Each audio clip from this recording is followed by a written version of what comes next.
시작해 보도록 하겠습니다. 네, 오늘 식사도 맛있게 잘 하셨나요? 네, 추석 연휴라서 좀 사람들이 많이 없으시네요. 그래서 잘 보내시고 오셨어요? 네, 저도 학기를 시작하고 집을 못 가고 있었는데 오랜만에 또 집을 가니까 너무 좋더라고요. 오늘은 리딩 지저스 5권 복음서의 마지막 시간으로 생명의 주님 예수 그리스도를 주제로 진행됩니다. 특별히 이번 주에는 어디를 읽으셨지요? 네, 맞습니다. 요한복음을 바탕으로 예수님께서 행하신 표적들과 제자들과 나누신 대화를 통해서 요한복음이 하나님의 아들이자 예수 그리스도이신 것을 어떻게 증거하는지 살펴보도록 하겠습니다. 저번 시간에는 무엇을 함께 들었는지 먼저 살펴보겠습니다. 먼저는 우리를 위하여 죽으시고 다시 살아나신 예수님을 함께 보았습니다. 네 개의 복음서는 다 같이 예수님의 십자가 죽음과 부활을 다룬다고 말씀드렸습니다. 즉, 이 네 개의 복음서는 언제나 동일한 장르로 이해가 되어 왔습니다. 따라서 사복음서라고 불렸던 것이지요. 그러나 이번 주에 요한복음을 읽으시면서 내용과 흐름이 조금 다르심을 느끼셨을 것입니다. 실제로 마태, 마가, 누가복음에서 이어지던 순서와 내용의 전개에서 다르게 나타나는 것을 볼 수 있습니다. 요한복음의 기록자는 누구일까요? 네, 맞습니다. 요한입니다. 요한은 요한복음과 요한 1, 2, 3서의 기록자로서 예수님과 가까웠던 사람입니다. 요한복음 10장은 이렇게 말하고 있습니다. 예수의 제자 하나 곧 그가 사랑하시는 자가 예수의 품에 의지하여 누웠는지라 라고 말하며 요한이라고 추정하고 있습니다. 즉 예수님과 가까웠던 제자가 예수님의 행적을 전파하는 것을 우리가 볼 수 있습니다. 더불어 첫 시간 복음에 대해서 배울 때 하나님의 통치를 받는 하나님의 나라 또한 복음에 대한 용어로 사용하였습니다. 하나님의 나라와 복음은 연관되어 있는데요. 특별히 공관복음서에서 하나님의 나라가 주로 등장하였습니다. 특별히 하나님의 나라의 개념은 누가복음에 주로 나타났습니다. 그러나 요한복음은 하나님의 나라를 잘 사용하지 않습니다. 그 대신에 예수님께서 오신 것이 우리에게 어떻게 생명을 주고 있는지, 그리고 하나님의 나라가 우리의 삶 가운데 어떤 의미를 주는지 살펴보겠습니다. 생명을 주신 예수 그리스도 따르는 삶이 무엇인가, 진짜 주님이 제대로 사는 것이 무엇인가를 깊이 고민하도록 하는 것이 요한복음입니다. 특별히 요한복음은 그 당시 유대인뿐만 아니라 읽는 모든 사람에게 친숙한 빛, 어둠, 물, 빵 등의 이미지를 사용해서 전달합니다. 그래서 이번 시간에는 요한복음을 따라서 예수님의 삶과 죽음, 부활의 이야기를 요한이 기록한 관점에 살펴보며 요한복음의 중점적인 이야기를 살펴보도록 하겠습니다. 첫 번째는 온전한 표적이신 예수 그리스도입니다. 예수님께서 이 땅에 내려오신 동안 많은 표적을 행하십니다. 표적은 헬라어로 세메이온이라고 합니다. 이것은 표시와 예고를 나타냅니다. 단어사전에 의하면 먼저는 사람이 특정한 사람이나 사물을 인식하는 표적, 특징, 표, 증거를 의미합니다. 그리고 다가올 사건을 알리는 징조 혹은 전조를 의미합니다. 특별히 단어의 용례 중 이런 것이 있습니다. 기적의 표적입니다. 바로 일반적인 흐름으로 지능할 수 없는 것을 의미하고 있습니다. 예수님이 요한복음에서 행하신 표적은 단순히 놀라운 기적, 이적을 행하시는 것이 아닙니다. 행하신 기적을 보면 요한복음은 특별히 아픈 사람을 고치신 기적이 다른 복음서에 비해서 별로 없습니다. 왜냐하면 예수님께서는 분명한 의도를 가지고 복음을 전하시기 때문이지요. 어떤 의도냐면 바로 자신이 어떤 분이신지, 어떤 성품을 가지시며 어떤 일을 행하시는 분인지 드러내고자 하십니다. 그리고 어떻게 이 땅에 오셨는지, 하나님의 나라가 어떤 곳인지를 표적을 통하여 드러내십니다. 이것이 바로 요한복음 전한 구조입니다. 1장은 서문, 그리고 표적의 책, 영광의 책, 결론으로 구성되어 있습니다. 요한복음의 구조 중 무엇이 있습니까? 바로 표적이라는 것이 있다는 것입니다. 우리가 따라서 표적의 관점을 어제 두느냐에 따라서 요한이 우리에게 무엇을 전달하는지를 이해할 수 있습니다. 요한복음 표적은 이렇게 같습니다. 1번은 무엇입니까? 갈릴리 가나의 혼인잔치. 그리고 2번은 무엇입니까? 가버나움 왕의 신하의 아들을 고치신 일. 3번은 무엇일까요? 38년 된 병자를 고치신 일. 4번은 오병이어 기적. 그리고 5번은 날 때부터 맹인된 사람을 고치신 일. 그리고 6번은 죽은 나사로를 살리신 일. 7번은 예수님의 죽음과 부활로 구성되어 있습니다. 특별히 요한복음에 기록된 표적들은 우리에게 너무나도 친숙합니다. 특별히 주일학교 때부터 교회를 다니신 분들이시라면 몇 번이나 반복해서 들으셨을 말씀입니다. 저 또한 여기에 있는 내용들을 태어났을 때부터 지금까지 교회를 다닌 동안 엄청 많이 들었던 말씀입니다. 하지만 요한복음에는 이것 외에도 예수님께서 행하신 표적이 너무나도 많습니다. 20장을 보면 이 책에 기록되지 아니한 표적도 많이 행하셨다라고 말씀하고 있습니다. 지금 레슨 3를 함께 먼저 보시겠습니다. 순서를 조금 바꾸어서 리딩 지저스 교재의 기준으로 레슨 2와 레슨 3를 위치를 좀 바꾸었습니다. 표적에 대한 더 풍성한 이해와 내용의 이어짐을 위함입니다. 우리는 방금 전에 예수님께서 행하신 표적이 어떤 것들이 있는지 살펴보았습니다. 리딩 지저스 교재에 따라서 표적에 나타난 자세한 의미를 살펴보도록 하겠습니다. 첫 번째는 무엇일까요? 가나 혼인잔치입니다. 바로 물을 포도주로 바꾸신 사건이지요. 이 표적은 예수님께서 행하신 첫 표적으로서 이 땅에 오신 목적, 공적 사역의 시작을 드러낸 역할을 하였습니다. 이 당시 포도주의 의미는 무엇일까요? 네, 기쁨입니다. 이스라엘 문화에는 기쁜 행사에 반드시 포도주를 마셨습니다. 포도주는 마치 이때의 이 문화권에는 술이 아니라 마치 물과 같은 존재였습니다. 제가 이스라엘에 갔었을 때 포도주를 아주 그냥 갑판에서 팔던 것이 바로 이스라엘이기 때문이지요. 그렇기 때문에 또한 이 기쁨이라는 뜻을 갖고 있기 때문에 혼인잔치에는 기쁨과 축복을 위해서 반드시 포도주가 필요했었습니다. 하지만 포도주가 어떻게 되었습니까? 다 떨어져 버린 것이었습니다. 물론 혼인잔치가 지금 오늘날 이어지는 결혼식처럼 1시간만 진행되는 것이 아니라 일주일간 마을의 잔치처럼 진행되었기 때문에 예측하기가 어려웠을 것입니다. 그러나 포도주가 떨어진 것은 거긴 연회장과 특히 신랑에게 매우 당황스러운 일이 아닐 수가 없습니다. 포도주가 무슨 의미라 했죠? 네, 기쁨입니다. 바로 그들은 기쁨을 잃어버린 것입니다. 그러나 그 기쁨을 예수님께서는 다시 회복시켜 주십니다. 물론 포도주를 바꾸시는 일을 통해서 기쁨을 회복하러 오신 예수님을 알려주십니다. 두 번째는 니고데모와의 대화입니다. 이것은 표적은 아니지만 니고데모가 표적을 행하신 예수님을 보고 온 것을 의미하고 있습니다. 니고데모는 예수님께 하나님께로부터 오는 선생이라고 이야기합니다. 즉 예수님께서는 능력을 행하시는 메시아가 아니라 하나님께 능력을 받은 그저 선생으로만 알고 있었습니다. 이러한 니고데모에게 예수님 무엇이라고 말씀하십니까? 사람이 거듭나지 아니하면 하나님의 나라를 볼 수 없느니라 라고 말씀하십니다. 즉 아까 나눈 것과 같이 표적을 보고 머리로만 아는 것은 부족하며 성령을 말미암아 거듭나야 함을 예수님은 말씀하십니다. 세 번째는 병든 자를 고치시는 예수님입니다. 바로 38년 된 병자와 날 때부터 맹인 자를 고치신 것입니다. 요한복음의 5장과 9장은 이 두 사람을 나타내고 있습니다. 특별히 5장부터는 예수님에 대하여 머뭇거리고 다가오려는 자들, 그리고 예수님을 대적한 자들을 향해서 더욱 찾아가십니다. 이 병자는 어떤 병이 나오진 않지만 이 사람은 자리를 들고 일어나지 못하였습니다. 즉 이 X자의 표시는 팔과 다리를 움직이지 못한 상태를 의미하였습니다. 사람이 도저히 할 수 없는 일인 것을 예수님은 능력의 말씀으로 고치십니다. 그리고 9장은 날 때부터 맹인된 사람이 있었습니다. 예수님은 이 사람의 눈에 진흙을 바르시고 그를 고치십니다.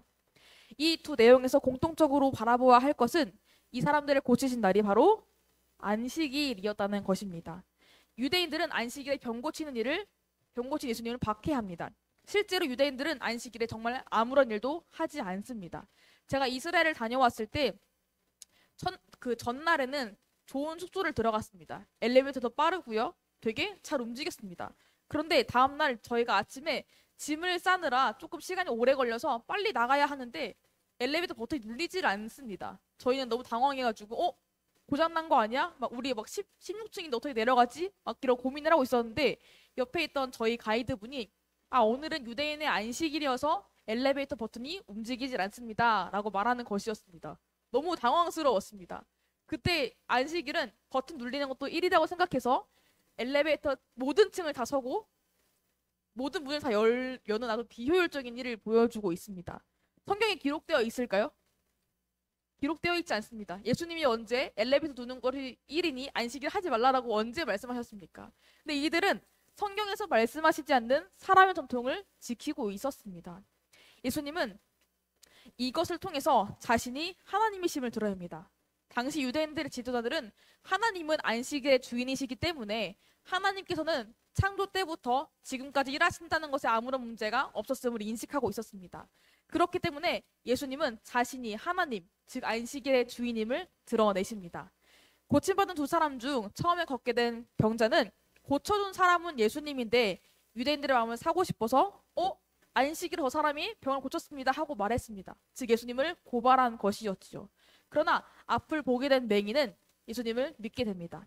어두운 눈도 밝게 되고요. 영적으로 어두운 상태도 밝게 되면서 예수님을 만나게 됩니다. 다음은 생명을 주시는 분입니다. 먼저 예수님은 오병이어 기적을 행하십니다. 이때는 물고기 2마리와 떡 5개로 남자만 5천 명이었던, 즉 10,000명 넘는 사람들을 배불리 먹이십니다. 예수님은 이들에게 영적인 갈급함과 더불어 육적인 배고픔 또한 채우시는 분임을 이들에게 알려주십니다. 더 나아가 예수님은 뭐라고 말씀하십니까? 나는 선한 목자라라고 말씀하십니다. 선한 목자는 자신의 양떼를 알고 자신의 목숨을 버립니다. 선한 목자는 자신의 배를 불림에 관심을 갖는 것이 아니라 내 양떼를 배불리는 것에 관심을 갖고 그 양떼들에게 생명을 주시는 것을 알도록 합니다. 바로 우리 예수님이 어떤 분이신지를 말씀해 주시는 것입니다. 5번째는 죽은 나사로를 살리신 예수님입니다. 예수님은 죽은 나사로를 살리시는 표적을 행하십니다. 살리시기 전에 예수님은 나는 부활이요 생명이니 나를 믿는 자는 죽어도 살겠고 나를 살아서 믿는 자는 영원히 죽지 아니하리니 이것을 내가 믿느냐라고 말씀하십니다. 그리고 죽은 나사로를 살리십니다. 예수님은 이를 통하여서 자신이 부활과 생명이심을 드러내시고 앞으로 행하실 일, 즉 사명을 드러내십니다. 예수님께서 행하신 표적을 본 많은 유대인들이 그를 믿는 일이 나타납니다. 하지만 그 중에 어떤 사람들은 바리새인들에게 가서 예수님이 어떤 일을 행하셨는지를 알립니다. 그리고 그날부터 그들은 예수님을 죽이려고 모의합니다. 그러나 바리새인과 지도자들이 예수님을 죽이려는 의도와는 다르게 예수님은 택한 백성들을 위하여서 그들을 향해서 십자가 죽음을 향해서 나아갑니다. 결국 죽음이라는 것은 똑같지만 예수님께서 바라보시는 죽음과 그들이 바라본 죽음은 달랐다는 것입니다. 예수님은 무엇입니까? 부활이요 생명이시기 때문입니다. 다시 레슨 1의 내용으로 돌아가겠습니다. 우리 여기서 여러 가지 표적을 살펴보았습니다. 우리 여기서 표적을 바라본과 동시에 표적에서 나타난 사람들의 반응을 함께 볼 수 있습니다. 요한복음 말씀이 이렇게 기록되어 있습니다. 함께 읽겠습니다. 이렇게 많은 표적을 그들 앞에서 행하셨으나 그를 믿지 아니하니 라고 말하고 있습니다. 요한복음은 바로 표적과 믿음을 중심으로 구성되어 있다고 말했습니다. 이때가 기록된 말씀을 보면 예수님이 예루살렘으로 가시기 전, 우리 저번 주에 봤던 말씀처럼 바로 예수님이 죽기 전 일주일 전과 가까운 시기였습니다. 제자들을 포함한 많은 사람들은 예수님을 보았고 예수님의 가르침을 들었으며 예수님께서 행하신 표적을 보았고 예수님을 나타내고 있는 구약성을 살펴보았으나 믿지 않았습니다. 왜 믿지 않았냐면 표적이 무엇을 의미하는지 알지 못하였기 때문입니다. 이것은 오늘날 우리 삶과 다를 바가 없습니다. 현 시대는 말씀의 홍수, 설교의 홍수라고 이야기들을 합니다.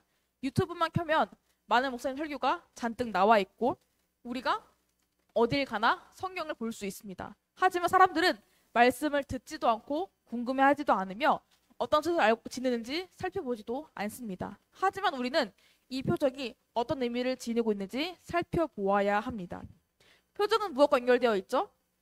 믿음과 연결되어 있습니다. 이것이 우리에게 어떤 의미를 부는지 살펴보도록 하겠습니다. 첫째는 무엇입니까? 믿음을 갖는 것입니다. 요한복음 말씀은 무엇이라 기록된 함께 읽겠습니다. 예수께서 제자들 앞에서 이 책에 기록되지 아니한 다른 표적도 많이 행하셨으나 오직 이것을 기록함은 너희로 예수께서 하나님의 아들 그리스도이심을 믿게 하려 함이요 또 너희로 믿고 그 이름을 힘입어 생명을 얻게 하려 함이니라. 즉 예수 그리스도에 대해서 바로 믿음을 갖게 하려는 것입니다. 이에 대한 대표적인 예는 예수님께 사역을 처음 시작하신 갈릴리 가나에서 행하신 표적 무엇일까요? 물을 포도주로 바꾸신 사건입니다. 요한복음 2장 11절은 예수께서 이 첫 표적을 갈릴리 가나에서 행하여 그의 영광을 나타내심에 제자들이 그를 믿으니라 라고 말합니다. 둘째는 무엇입니까? 생명을 얻게 하옵니다. 믿고 그 이름을 힘입어 생명을 얻게 하려는 것입니다. 믿음뿐만 아니라 예수님의 이름으로 생명을 얻게 하기 위하여서 이 표적을 행하십니다. 이것에 대한 대표적인 예는 두 번째 표적인 요한복음의 말씀 중에 왕의 신하의 아들을 고치신 사건입니다. 왕의 신하는 예수님께서 보여준 표적으로 인하여 생명도 얻지만 믿음 또한 얻습니다. 이처럼 요한복음은 예수 그리스도가 생명임을 증언하고 그리고 예수 그리스도를 믿음으로써 주어지는 생명을 얻게 하는 목적이 있습니다. 따라서 3장은 성령으로 거듭나는 생명, 4장은 영생하도록 솟아나는 생명, 6장은 영원히 줄이지 않고 목마르지 않는 생명의 떡, 10장은 선한 목자가 주시는 생명, 11장은 죽어도 사는 부활 생명으로 기록되어 있습니다.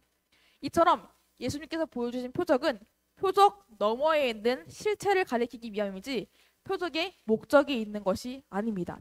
표적 너머의 실체는 무엇을 가리킬까요? 네, 맞습니다. 하나님의 아들 예수 그리스도를 가리키고 있습니다. 우리는 이 예수 그리스도를 이해하고 바라보기 위해서 진정한 믿음이 필요합니다. 그렇기 때문에 요한복음은 우리에게 성경을 읽는 것을 넘어서 믿음을 가질 것을 요구하고 있습니다. 이 놀라운 표적을 행하시는 분이 우리에게 생명 또한 주시는 분임을 알도록 하는 것입니다. 사람의 상식으로는 이해할 수 없는 일들이 성경에 기록되어 있습니다. 하지만 예수님은 사람이 행할 수도 이해할 수도 없는 일들을 행하십니다. 그렇기 때문에 그분이 진짜 하나님의 아들 예수 그리스도이심을 증언하는 것입니다. 또한 사람이 이해할 수 없는 성경의 진리는 많이 있습니다. 무엇이 있을까요? 사람이 이해할 수 없는 성경의 진리는 무엇이 있을까요? 사람이 이해할 수 없는 성경의 진리. 어떤 것들이 있을까요? 영생, 부활, 삼위일체, 성육신, 또 여기 답이 있습니다. 네, 맞습니다. 앞서 말씀드린 것도 다 맞지만 특별히 사람들이 이해하기 어려운 게 창조라는 것입니다. 저는 특별히 창조과학급제를 이번 다녀서 그런지 몰라도 태초에 하나님이 천지를 창조하시니라라는 말씀이 사람들에게 정말 이해되지 않는 내용임을 확실하게 알았습니다. 창세기 1장 1절은 무엇이라고 말씀합니까? 태초에 하나님이 천지를 창조하시니라 라고 말씀하십니다. 이것은 요한복음의 서문으로 등장합니다. 다른 공간복음과 다르게 예수님이 하나님의 아들이라는 사실과 태초에 하나님이 천지를 창조하심을 드러내고 있습니다. 요한복음 1장 1절은 무엇이라 말씀하고 있습니까? 태초에 말씀이 계시니라. 이 말씀이 하나님과 함께 계셨으니 이 말씀은 곧 하나님이시니라 라고 말합니다. 이것을 헬라 언어로 직역하면 이렇습니다. 시작의 때 말씀이 있었다. 그리고 그 말씀은 하나님과 함께 있었다. 그리고 그 하나님은 그 말씀이었다라고 말합니다. 즉 말씀은 하나님과 동등됨을 의미하고 있습니다. 이 의미는 우리에게 오신 예수님이 얼마나 위대하신 분인지를 알려주는 것입니다. 또한 요한복음 1장 10절은 이렇게 말하고 있습니다. 함께 읽겠습니다. 그가 세상에 계셨으며 세상은 그로 말미암아 지은 바 되었으되 세상이 그를 알지 못하였고 라고 말합니다. 그리고 그 11절은 자기 땅에 오매라고 말하고 있습니다. 바로 이 세상이 예수님께서 만드신 자기 땅, 자기의 세상이라는 것입니다. 정리하자면 우리에게 오신 예수님은 우리의 창조주로서 이 세상이 시작되기 전에도 오셨으며 세상은 예수님으로 인하여 창조가 되었습니다.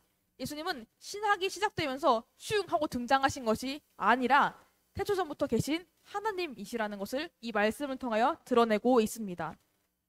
하나님은 이 세상 만드신 분으로서 해야 할 모든 일을 약속하시고 행하십니다. 그렇기 때문에 예수님께서 이 땅에 오심과 죽으심은 더욱더 놀라운 일입니다. 저번 시간에도 말했지만 예수님의 낮아지심과 죽으심은 그저 십자가뿐이 아니었습니다. 예수님의 전 생애가 바로 고난의 일생이었습니다. 성육신으로부터 고난이 시작된 것이죠. 이것을 예수님의 비하, 낮아지심이라고 말하고 있습니다. 죄가 없는 예수님은 날마다 죄인들과 어울려야 했으며 죄로 가득한 세상 가운데 거룩하신 예수님이 살아가야 하는 삶의 터전이었습니다. 이뿐 아니라 사탄의 공격과 제자들의 불신, 사람들의 박해와 같은 여러 고난도 받으십니다. 그의 고난은 일반 고난과 다르게 구별된 고난이었기 때문에 더욱더 가혹한 고난이었습니다. 그의 고난은 그의 공생의 사역의 끝은 십자가의 못 박히심으로 절정에 도달합니다. 바로 여기서 시작된 고난이 이렇게 쭉 이어지는 것이지요. 예수님께서 당하신 고난과 죽음은 어떤 의미를 지니는지 살펴보겠습니다. 제가 질문을 읽을 테니까 답을 읽어주시면 감사드리겠습니다. 고난을 받으사라는 말은 무엇을 의미합니까?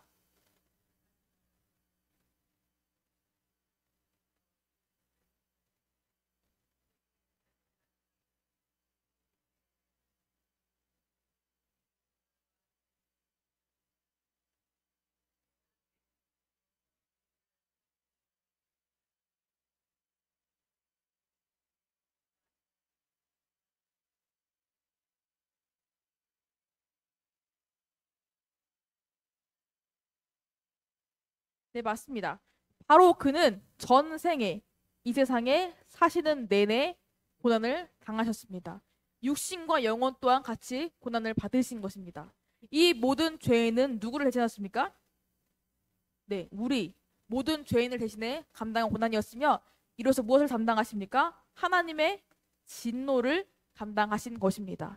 그러나 그로 말미암아 우리를 영원한 저주로부터 구속하시고 하나님의 은혜와 의와 영원한 생명을 얻으십니다. 그리고 그것을 그를 믿는 자들에게 허락하시는 은혜입니다. 우리는 이 그리스도의 나다되심을 묵상하는 것이 필요합니다. 그리스도의 고난을 묵상할 때에 우리의 죄가 얼마나 더러운지 그 부패함을 알 수가 있습니다. 그러면서 하나님의 공의에 담긴 거룩하심을 인식할 수가 있습니다. 더 나아가 하나님의 사랑과 자비와 지혜와 능력이 얼마나 무한하고 측량할 수 없는지를 깨닫게 되면 강렬한 위로를 받게 됩니다. 정말 우리가 예수님께서 고난을 받지 않으셨다면 우린 여기 아무도 없었을 것입니다. 강변교회가 있었을 수 있을까요? 죄인들만 가득한데 아마 우리는 아무도 남지 않았을 것입니다. 하나님의 사랑과 은혜와 공의가 얼마나 충분한지 우리는 충분히 묵상해야 합니다. 다음은 레슨 4입니다. 요한복음 13장 말씀 함께 읽겠습니다. 6월절 전에 예수께서 자기가 세상을 떠나 아버지께로 돌아가실 때가 이른 줄 아시고 세상에 있는 자기 사람들을 사랑하시되 끝까지 사랑하시니라. 예수님은 공생의 사역의 마지막 순간 십자가 죽음을 앞두시고 그들을 더욱 사랑하십니다. 그들을 사랑하신 표현은 이러했습니다. 바로 제자들의 발을 닦아주신 것입니다. 이 당시 유대인들은 샌들을 신고 다녔습니다. 또한 지금처럼 도로가 이렇게 잘 매끈했을까요? 그렇지 않습니다. 흙이 가득한, 먼지가 가득한 곳이 바로 이스라엘 땅이었습니다. 그렇기 때문에 집에 들어가면 종이 주인과 방문객의 발을 닦아주는 것이 아주 흔한 일이었습니다. 종이 없을 때는 가장 낮은 자가 그 발을 닦아주어야 했습니다. 그러나 예수님은 종의 모습으로 발을 닦아주십니다. 심지어는 자신을 팔아버릴 가룟유다마저도 발을 닦아주셨다는 것입니다. 발을 닦아주신 행위는 무엇입니까? 그들의 죄가 씻겨질 것을 미리 나타내시고 그들을 섬기심을 의미하고 있습니다. 우리가 복음서를 시작하면서 읽었던 구절 혹시 기억나십니까? 기억나십니까? 인자가 온 것은 섬김을 받으려 함이 아니라 도리어 섬기려 하고 자기 목숨을 많은 사람의 대속물로 주려 함이니라 라고 말씀하십니다. 바로 세상 질서와 역행하는 하나님 나라의 질서를 예수님은 직접 몸소행해서 보여주시는 것입니다. 그리고 이 사랑은 결정적으로 십자가 사랑을 향해서 나아가십니다.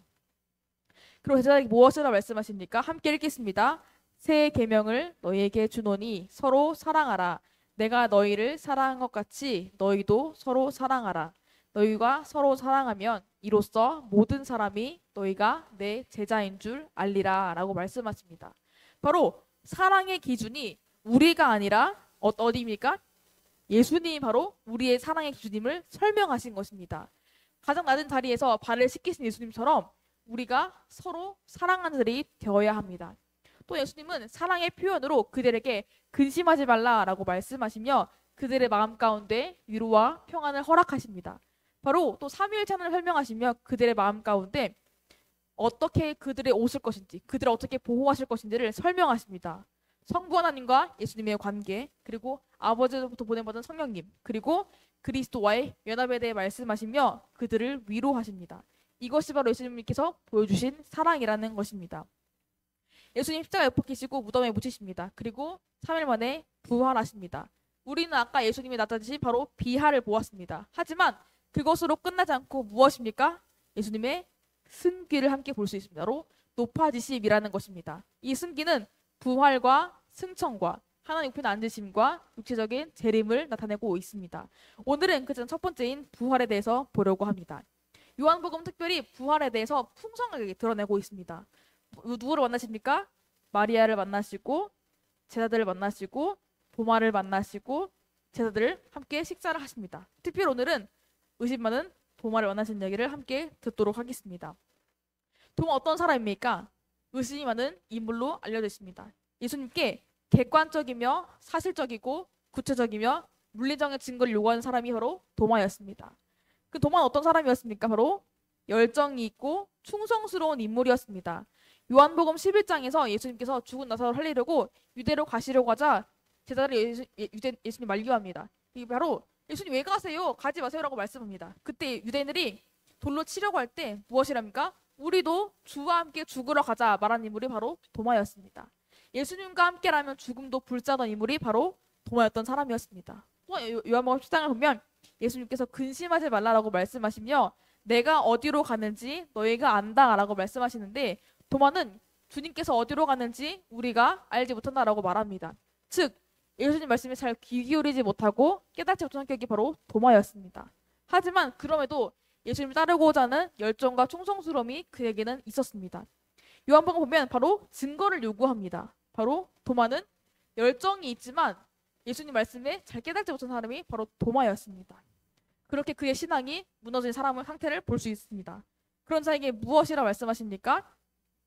부활의 증거를 보여주십니다. 바로 예수님께서 찢기신 옆구리와 손을 보여주시면서 보아라 라고 말씀하십니다. 그럼 도마가 무엇이라 말씀하십니까? 나의 주님이시요 나의 하나님이시니라 라고 고백합니다. 바로 의심하는 도마에게 찾아가셔서 성령을 받으라고 말씀하시고 믿음의 자가 되지 말고 믿는 자가 되라 라고 말씀하십니다. 도마는 믿고 성령을 받게 됩니다. 성령을 받고 믿음이 자리 잡아서 변화되고 새로운 사람이 되는 능력을 변화되고 있습니다. 또 무엇이라 말씀하십니까? 너는 나를 본고로 믿느냐? 보지 못하고 믿는 자들은 복되다라고 말씀하십니다. 이 말씀을 하실 때에 그저 도마를 책망하고자 하신 말씀이 아니라는 것입니다. 바로 그 이후에 예수님 믿는 자들을 생각하셨습니다. 바로 우리를 향하신 말씀이라는 것입니다. 이 중 예수님 부활을 직접 목격한 사람들이 있습니까? 아무도 없습니다. 우리는 본 걸로 믿지 않고 바로 그냥 믿는 것입니다. 예수님께서 말씀하셨기 때문이지요. 이렇게 우리가 믿을 수 있는 것도 하나님께서 우리에게 허락하신 선물임을 나타내고 있습니다. 그리고 요한복음 21장은 7명의 제자에게 나타나십니다. 제자들은 돌아가시자 자신들도 같은 고난과 핍박을 받을 것을 두려워하여 꽁꽁 숨습니다. 더 나아가 예수님께서 하신 부활의 약속을 기억하지 못하고 깨닫지 못하는 불신앙에 사로잡히게 되버립니다. 하지만 그런 자들에게 찾아가시고 그들을 회복시키십니다. 특별히 누구를 만나십니까? 베드로를 만나게 되십니다. 베드로는 예수님께 주를 위하여 내 목숨을 버리겠나이다 라고 고백했지만 그는 몇 번을 부인합니까? 3번이나 부인합니다. 그런 베드로를 찾아가셔서 무엇이라 질문합니까? 3번 질문하십니까? 내가 나를 사랑하느냐? 라고 질문하십니다. 그리고 무엇이라 말씀하십니까? 내 양을 먹이라, 내 양을 치라, 내 양을 먹이라 라고 말씀하십니다. 그 바로 잃어버린 사명을 회복시켜 주시는 것입니다. 예수님 사명은 이와 같습니다. 자신을 부인한 사람에게 찾아가셔서 사명을 회복시키시고 다시 그를 이끌어 주시는 것입니다. 우리의 삶 가운데도 찾아오시고 우리를 기다려주신 사랑이 바로 예수님의 사랑이라는 것입니다. 오늘은 복음서 4번째 시간으로 요한복음 중심으로 기록된 예수님께서 이 땅에 육신으로 오신 것 그리고 7가지 표적과 의미를 살펴보았습니다. 그리고 더 나아가 보여주신 사랑을 함께 살펴보았습니다. 예수님께서 기록하신 목적은 무엇일까요? 예수님께서 하나님의 아들 그리스도이심을 믿게 하며 믿고 그 이름을 힘입어 생명을 얻게 하려는 것에 목적이 있습니다. 예수님은 우리에게 무엇을 허락해 주셨습니까? 믿음과 생명을 허락해 주셨습니다. 니고데모는 성경에 대한 지식은 알고 있었지만 예수님께서 이 땅에 하나님의 아들로 오신 분임을 알지 못하였습니다. 바로 하나님께서 만든 세상에 살면서도 놀라운 일을 보면서도 하나님에 대한 믿음이 없는 자였습니다. 은혜로 바라보지 못하는 무지를 갖고 있었습니다. 하지만 우리는 어떤 사람입니까? 성령으로 거듭났고 참된 믿음과 생명을 선물로 받은 사람입니까? 고린도서 말씀은 이렇게 말하고 있습니다. 함께 읽겠습니다.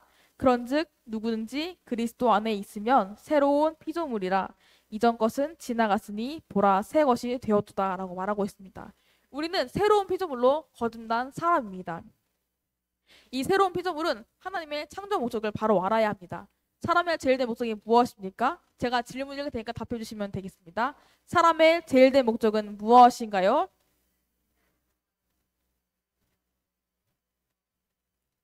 네, 맞습니다. 바로 하나님께 영광을 돌리는 삶, 그리고 하나님을 즐거워하는 삶이라는 것입니다.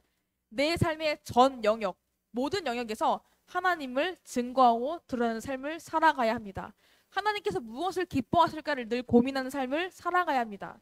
또 하나님을 즐거워하는 것입니다. 바로 사랑하는 것입니다. 우리가 지금은 비록 여기 계신 분들이 물론 연애하신 지 오래되셨겠지만 지금 남편분과 아내분과 처음 만났을 때 어땠습니까? 만나고 싶고 만나면 즐겁고 사랑했습니다. 바로 하나님과 이런 관계가 되어야 한다는 것입니다. 보고 싶고 듣고 싶고 알고 싶어하는 마음들이 우리에게 있어야 한다는 것입니다. 하나님 알아가기를 즐거워하고 말씀에 순종하며 또 이것이 하나님 사랑하듯이 이웃 사랑하기를 이어져야 한다는 것입니다. 그렇게 이것이 참된 믿음과 생명을 얻은 사람들이 할 수 있는 일입니다. 이렇게 살아가시기를 진심으로 축복합니다. 오늘은 나 이제 주님의 새 생명 얻은 몸 함께 찬양하시겠습니다.